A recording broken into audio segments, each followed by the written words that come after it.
I want you to think, just for a moment, about a time when literally everything shifted. Like maybe it was a long-term relationship that just seemed to end overnight.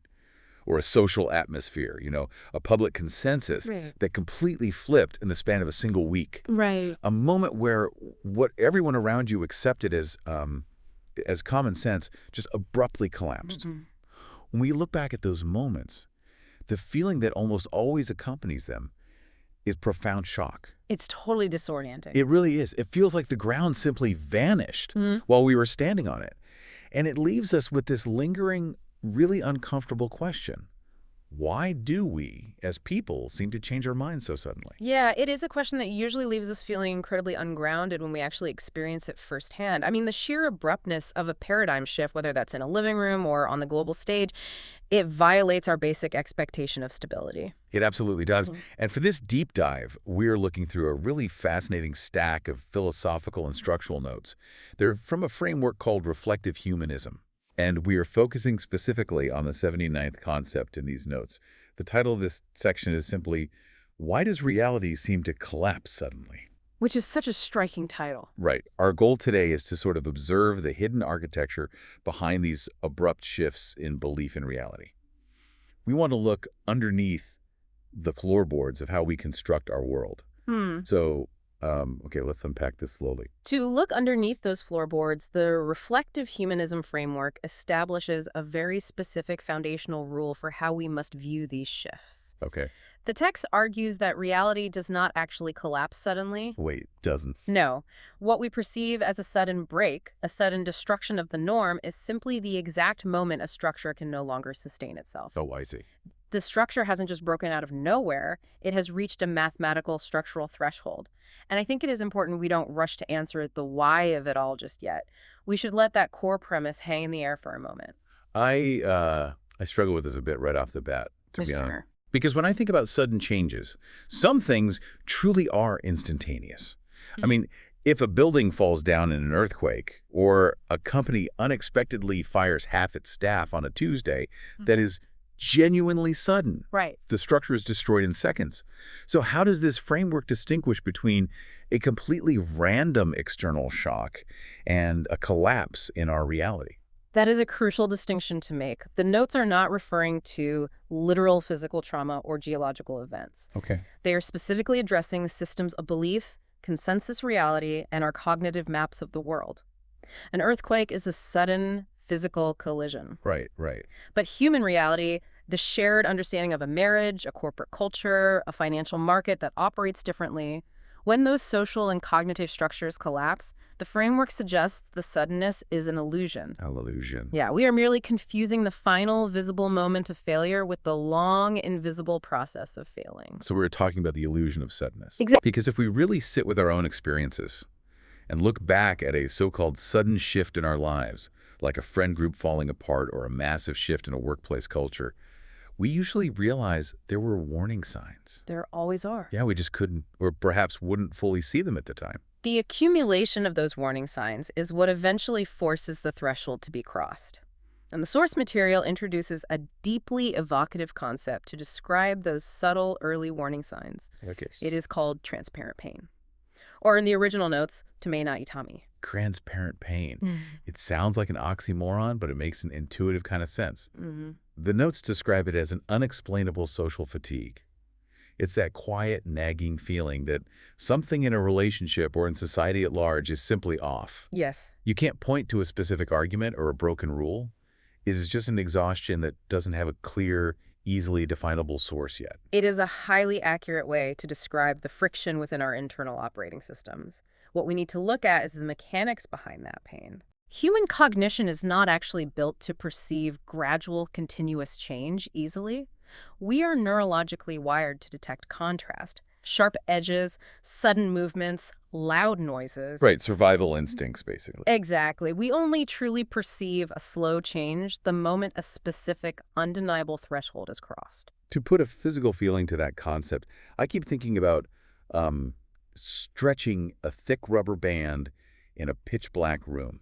Oh, that's a good analogy. Yeah, like you are pulling it and your hands are moving further apart, Mm. but because you can't see the material stretching, you don't really register the micro tears happening within the rubber. Right. You don't Sure. feel the structural integrity failing at a molecular level. You only notice the exact millisecond it snaps against your hand. That structural analogy maps perfectly onto what the reflective humanism notes call the collision gradient. The collision gradient. Yes, the gradient is the steepness of the difference between the external world and our internal perception. Let me make sure I'm following this. Mhm. The external world is the rubber band stretching. It is constantly changing, moving, degrading. In our internal cognitive processing, our map of reality tends to be rigid. Mm, We like things to stay the way we understand them. yeah, we really do. We update our internal maps at a much slower, more predictable pace than the external world actually moves. Right. So when the external world drifts too far from our internal map, a gap opens up, a phase difference.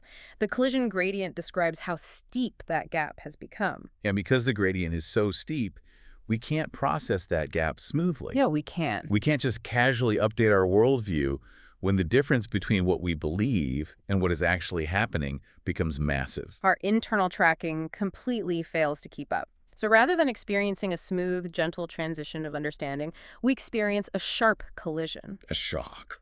Exactly. The system forces an update all at once. That forced update registers in our minds as a sudden break or an abrupt shock. We didn't see the gradient steepening in the dark. We only felt the collision when we finally hit the wall, Precise. which means the change wasn't sudden at all.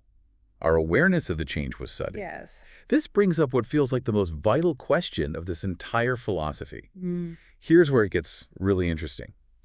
If the rubber band is constantly stretching, if this transparent pain and friction are accumulating quietly in the background of our lives, what is holding the rubber band in place to begin with? That is the question. Like, what is the actual fabric of a stable reality? Well, the notes offer a fairly unsettling answer to that. A reality field, the consensus we all live inside, isn't actually maintained by objective facts. We desperately want to believe it is, though. Oh, of course. We like to think reality is just a sturdy collection of empirically true things. But the reflective humanism framework argues that reality is held together by a fragile, highly interconnected web. It is constructed out of trust. Mm. It is made of repetition. It relies on shared assumptions, on the stability of institutions, on the general atmosphere of a society, and crucially, it relies on silence. The collective agreement not to speak about the contradictions? That is the core structural insight here. Reality exists and holds its shape, not because it is perfectly and objectively true, but simply because it is still maintainable. I really want to pause on that word, maintainable, Yeah. because it implies that keeping things normal is an active process. It requires work. Think about the sheer volume of energy it takes to hold a fixed reality together when the facts begin to drift. It's exhausting. It is. Every time we actively ignore a contradiction in our workplace, every time we rely on a shared social assumption that we secretly know doesn't quite fit the facts anymore, every time we participate in that silence, we are expending energy. Cognitive energy, social energy, emotional energy. Yes. The system is paying a cost to keep things feeling stable. And the notes refer to this as a maintenance cost. They do. And this is where the concept of transparent pain really solidifies for me. That pain, that unexplained exhaustion we feel before a major life shift or a societal rupture, that is the feeling of paying the maintenance cost. Mm-hmm. It is the fatigue of smiling through a company meeting when everyone in the room knows the strategy is failing, but no one is willing to break the silence. As those unspoken contradictions pile up, the maintenance cost of that reality slowly, quietly rises. The friction beneath the surface requires more and more effort to suppress. The cognitive dissonance becomes a heavy tax levied on the system. So wait, if we are constantly paying this cognitive and social maintenance cost just to keep things feeling normal, just to keep the current reality field intact, what happens when we simply can't afford the bill anymore? The structure collapses. But what does the math of that collapse actually look like? The notes formalize this into an equation. Collapse happens at the exact structural moment when maintenance cost becomes greater than maintenance capacity. Maintenance cost is greater than maintenance capacity. Yes. It is such a quiet, simple equation, but it completely reframes how I view every argument, every institutional failure, every historical shift. When the cost of maintaining the illusion or holding up the outdated structure exceeds the system's energy or willingness to hold it, the structure gives way. The reflective humanism text refers to this specific event as A phase jump. A phase jump. How does a phase jump differ from just a break? It is a non-linear cognitive phase transition. This is vital to understand. The system doesn't simply get destroyed into nothingness. Right. Instead, the underlying accumulation of interference, all that hidden friction, all those ignored contradictions, reaches a critical density. It becomes too heavy. And so reality is forced to reconfigure itself into a completely new phase. The best way I can picture this isn't through boiling water or stretching rubber, but through a sand pile. Oh, the physics model. Yeah, there's a concept in physics where you drop grains of sand one by one onto a flat surface. Mm-hmm. For a long time, the pile just grows into a taller and taller cone. The structure looks perfectly stable. It is absorbing the new information, the new grains of sand, without changing its fundamental shape. But eventually, the slope of that sand pile reaches a critical angle. The gradient becomes too steep. Right. And then just one single grain of sand drops, and the entire side of the cone avalanches. It collapses. Now, the single grain didn't cause the avalanche. The accumulated steepness, the structural friction did. Exact. The pile didn't disappear. It just underwent a phase jump. It reconfigured into a flatter, more maintainable shape that required less energy to hold together. That is a brilliant illustration of a phase jump. The elements, the sand, are exactly the same. But the configuration is entirely new. The system shed the excess tension it can no longer carry. Translating this into our daily human experience, it means that the long, invisible accumulation of friction suddenly becomes visible all at once. Yes.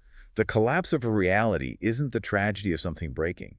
It is just the moment the structure finally gives up on hiding the tension. It simply stops paying the maintenance costs. The illusion of stability is dropped. And you look around and say, wow, everything changed today. But it didn't change today. Just stop pretending today. The avalanche was always going to happen. Yeah. We just happened to be watching when the final grain of sand fell. Which leads us to look at how far this phenomenon extends. Because if this threshold effect, this phase jump, happens in our individual minds, in our own cognitive operating systems and personal relationships, it must also scale. It goes bigger. Much bigger. The source material does not limit this to personal psychology. It introduces the concept of structural isomorphism. So what does this all mean? Before we get into the definition, I want to try mapping that. If it's isomorphic, it means it holds the same shape across different scales. Exactly. So you're saying this exact same invisible stretch, this same maintenance cost, governs civilizational structures just as much as it governs a marriage. Precisely.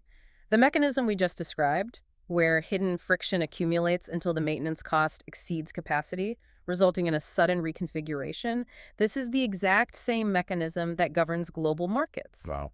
It governs the lifespan of governments, the trust in public health institutions, and the operating systems of entire cultures. That is a staggering way to view history. It really removes the randomness from major historical shocks. Let's look at a massive scale example like a global financial crash. The 2008 housing crisis comes to mind. 2008 is a perfect isomorphic mirror of this framework.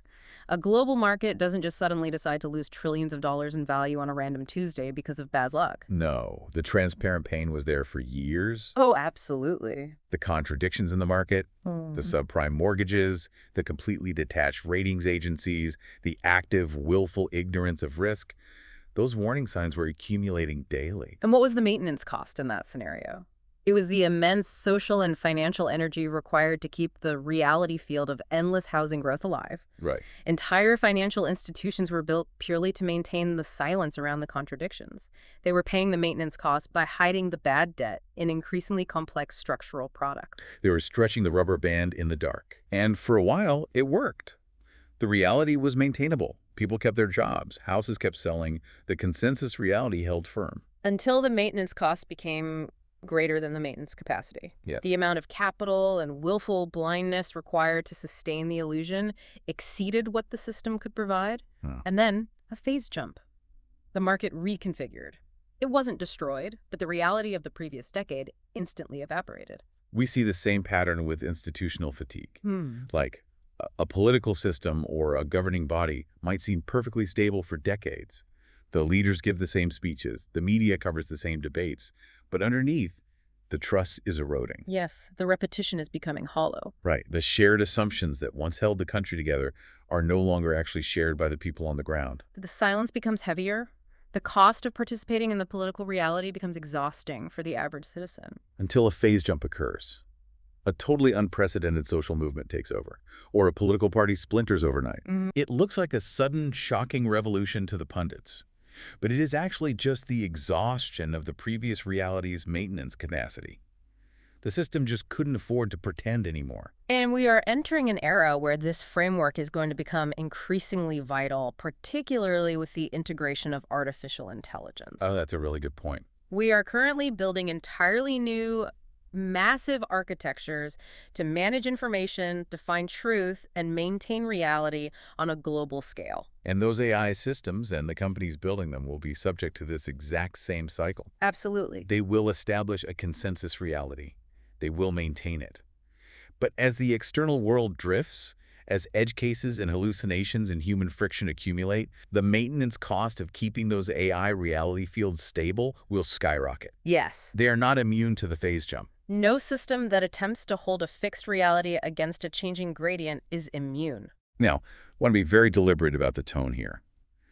When we talk about civilizational structures collapsing or global markets undergoing phase jumps, it is incredibly easy to slip into apocalyptic thinking. It really is. We are culturally conditioned to view the word collapse as the end of the world. To view this philosophy as doom-mongering would be a profound misreading of reflective humanism. Right.